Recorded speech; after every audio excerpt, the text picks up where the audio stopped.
Let's keep it real. We all are always looking for why am I not able to get clients? Why is no one even showing up to my Zoom? Why is no one even considering to do business with me? Why is no one willing to spend money? Why is everybody making up stories about I don't have money, I don't have time, my husband or my wife won't let me? All those things that you hear has nothing to do with what they're actually telling you. They are usually just a facade to what is being hidden. So today, I'm going to tell you the real reason why someone does not see value in what you offer or in you, essentially.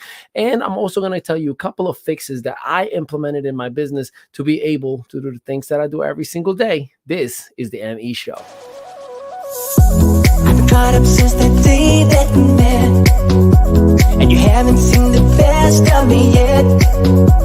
There's nothing like you and me together, and your eyes have been so hard to forget.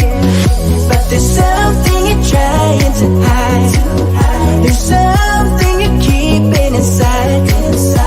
But I'm trying to get to know you much better. It don't matter how much time it takes. I just can't give up. Whoa, I just can't give up. Can't give up. I just can't give up. Oh, baby, I just can't give up. I just can, and I definitely would not give up. Welcome to the ME Show. My name is Ali Madawi, your host with the Avocado Toast, and I help struggling entrepreneurs to leverage social media and the digital space to create brand equity and revenue. So if you are an entrepreneur, you know what you need to do.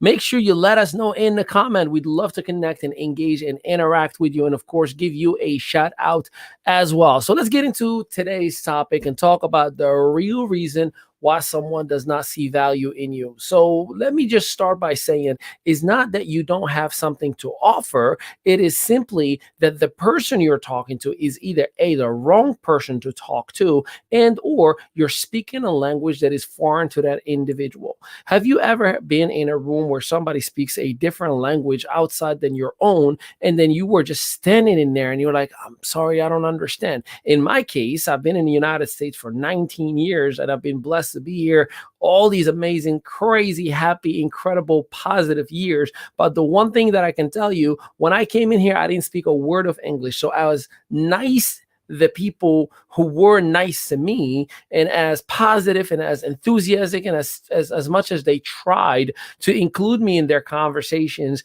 I always ended up saying, sorry, me no English. Sorry, me no English. Yes, the guy who's speaking this fluent language right now, once upon a time said, sorry, me no English. Now, the reason I share this with you is because I want you to understand I don't want you to feel deflated or feel like, man, I'm not good at the business thing. I'm not good at building businesses. I'm not good at attracting individuals.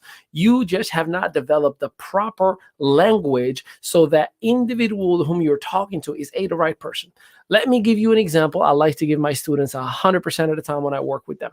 So I usually ask, imagine you and I have the best filet mignon in the world. I mean, amazing, incredible. It cuts with a spoon. And then we go to the land of Gujarat in India, where there are hundreds and hundreds and hundreds of millions of people that are available to us. And then we're like, man, we are exclusive. We are the only ones in this market. No one else is in here. Look at these hundreds of millions of people in front of us. And then nothing sells. And when we realized the real problem was that market we were in is 100% vegan, so no one cared about how amazing of a filet mignon that we had. In other words, we did not do some research to identify who is our product for, and B, is this product going to sell in this specific marketplace? So let me bring it into your world. So how many of you, by a comment, are in a network marketing or a solopreneur operation, which requires one-on-one interactions and attractions and so on and so forth? Like, please let me know. How many of you, as a follow-up question, just start blasting to anyone and everyone at any time about anything without actually taking any time to evaluate, is this person the right prospect for me? So if you've been with me long enough, you've heard me say before, I personally do not prospect everyone. Now, it's no diss or no disrespect to anybody. I just don't think that everybody is ready to do business with you right away. Not that they don't have what it takes in a business sense. They don't have what it takes from a personal growth sense. And I feel at times I'm going to have to be a babysitter to that individual. I have to convince somebody while I do works, while what they do has not worked since they became an adult. And they're still going to argue and try to convince me as to why what they have is the better route and the best way to go. So I don't take an ounce of my second out of my time to let anybody argue with me about things that are irrelevant. You either are going to want to be in business or you're not. And I respect and love anybody for whatever reason that they choose to do. As long as you have an honorable way of making a living, I don't care if it's a job. I don't care if you're an independent contractor or you're a business owner. As long as you're doing it for yourself and you're happy, man, God bless.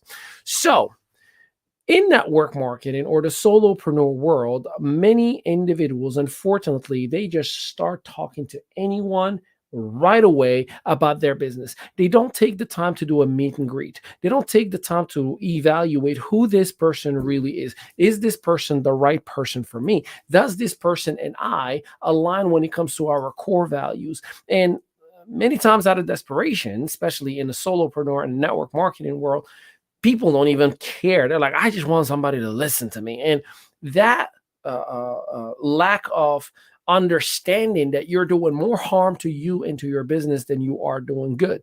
You are minimizing or diluting the value that you offer. See, posture is everything in business. And I cannot tell you how many times. This is not a fake thing that you have to be in control of, by the way. It's either real, genuine, or it's not.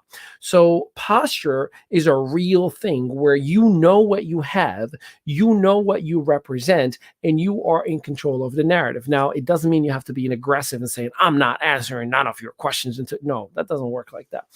There's a science to it, right? You ask a specific set of questions first to see if the person is in alignment with you. Hey, nice to meet you. I so look forward to learn more about you and your professional background. That's usually the first interaction I have when somebody sends me a friend request or vice versa.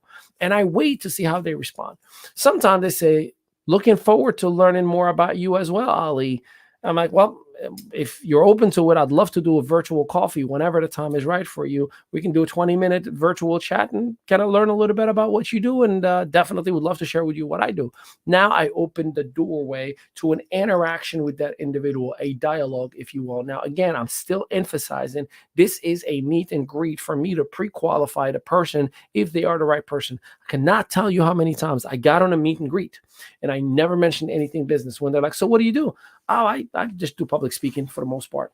I shut down any services that I offer. I shut down any operations that I have because I felt somehow, some way that person and I are not in alignment. And I don't want to talk to them about my business because once they say, man, I'd love to learn more, it kind of automatically presets a relationship about doing business. And I know 14 years and tens of thousands of individuals that I've personally worked with, there's nothing worse than a bad client.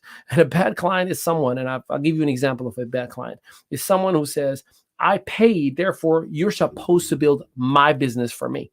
Or I paid, you're supposed to answer me at any time. I'm like, nah, homie, you don't have a secretary in here. Like, remember why you signed up. So that's why we put upfront contracts and expectation agreements and such.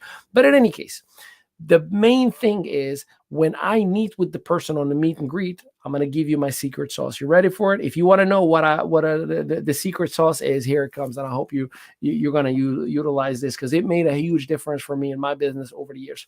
Number one is I let the individual just straight up from the very beginning. I asked them a question. So what motivated you to meet with me today? Now, sometimes when I educate on this, they're like, well, why would I ask them what motivated them? It sounds weird. I'm like, well, because I want to know what's your motive. What's your agenda? Are you here to recruit me? Are you here to sell something for me? Are you here to just spam me? Are you here just to waste my time because you want to gossip and talk about politics or God knows what? So I ask, so what motivated you to meet with me today? And I wait and I take notes. And sometimes they'll tell me things like, well, I watched a video, you talked about this and this and that, and I definitely would love to see if you can help me out and give me a little bit more. I'm like, okay, great. So how long you've been in business and what are some of the goals that you want to attain? And then I wait. Oh, I've been in business for 6 years and I definitely want to achieve X, Y, and Z. Fantastic. I appreciate you sharing that with me. And out of curiosity, what has stopped you from achieving those goals that you've been in business for 2 years? Why haven't you achieved those goals yet? Well, I've been going through this and I have a hard time with this. And then I'm taking notes. I'm taking notes. I'm taking notes. Okay, well, if we were to achieve everything you ever wished for from this meeting, what would it look like? Well, if you can just work with me and show me how I can prospect and how I can work on my social media, they're telling me what they want, what they're struggling with. They're automatically building an actual case as to why he or she and I are in alignment of working together. Now, the last question that I ask every single person, and I've done this while if I were in a network marketing operation or standalone operation, I usually ask, if we were to bring this to life and give you everything you asked for and create that change and give you the solution to the social media and help you know how to prospect, yada, yada, yada, yada, dot, dot, dot, dot, what would be the appropriate budget that you have allocated to making that come to life? Now, the reason why I am so good as closing is because I don't sell. I give somebody the option to decide what they want to spend. See, let's say you're in a network marketing company and you have a $100, $500, and a $5,000 product. I'm making something up, just three different areas. And if the person tells you, well, I can put together a couple of $100, okay, I know that that person cannot do more than $100 because they have not met the threshold of maybe 500. Maybe they can do the $100 to $500, right? So now in my head, I already know what the offer is. I'm like, well, if you were to put together $100, what would you expect in return based on that small budget? Well, if we can do this and if we can do that, that'll be perfect. Okay, well, here's what I think we can do. And I can definitely deliver on this. I can deliver on this, and I can deliver on that. And here's the good news: it's actually about $100, and I know for a fact we can make it happen, which is less than a couple of $100.